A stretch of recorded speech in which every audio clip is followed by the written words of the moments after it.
नमस्कार मैत्रिणींनो. रुहीसाठी मी आज बनवणार होते बनाना ओट्स स्मूदी.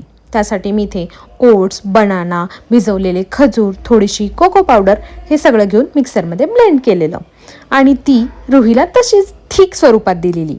ही तुम्हीही घेऊ शकता. म्हणजे हे माझा आणि तिचा सेम ब्रेकफास्ट होता, जे तिला खूपच आवडला.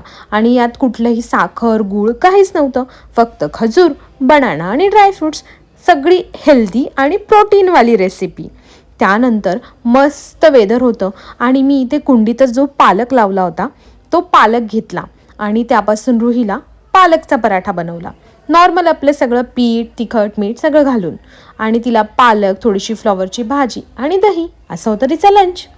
त्यानंतर इव्हिनिंग टाईमला रुही खात बसलेली पेरू आणि तिच्यासाठी जो बास्केटबॉल आणलेला तो आम्हीच खेळत बसलो आणि ती फक्त बघत बसलेली. नंतर तिला नेलं खाली खेळायला आणि मग थोडा वेळ खेळून आम्ही आलो घरी.